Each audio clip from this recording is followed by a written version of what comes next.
Ce que dit Virginie, puisqu'en fait, justement, l'adolescence, c'est l'heure du manichéisme. Pour un ado, c'est normal, il a besoin de se créer d'autres modèles que ses parents.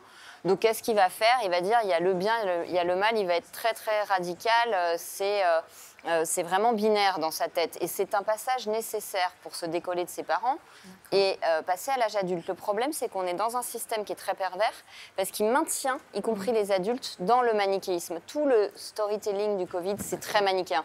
Si vous le bien, le mal. Si vous remettez en question le port du masque à l'école, alors vous êtes pour qu'il y ait des morts en réa. Mais quel rapport? Donc en fait, on déconstruit la pensée. Il n'y a plus de pensée, il n'y a plus de nuances. On reste au stade du manichéisme adolescent. Ce qui fait une population de gens, y compris adultes, très infantilisés.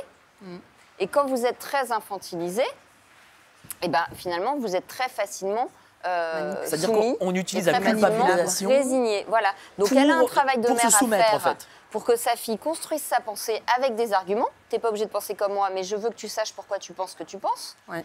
Dans un monde qui dit à nos ados, si vous pensez, vous êtes des délinquants. C'est ça.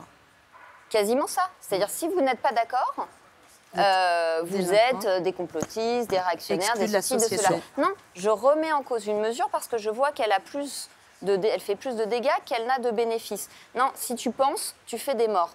Quand on bloque le psychisme de cette manière des adolescents, on se doute bien que ça ne va pas devenir des adultes capables d'élaborer énormément et qui vont être très manipulables. Mais justement, qu'est-ce qu'ils seront? Est-ce que ça resteront des genres d'adolescents?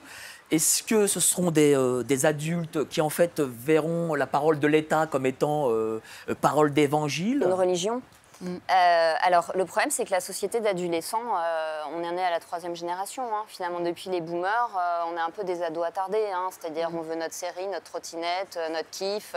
C'est ce que j'appelle la société du kiff, en fait. Et au nom du divertissement, mais regardez l'Empire romain, panem et circenses. Si on mange et qu'on s'amuse, tout va bien.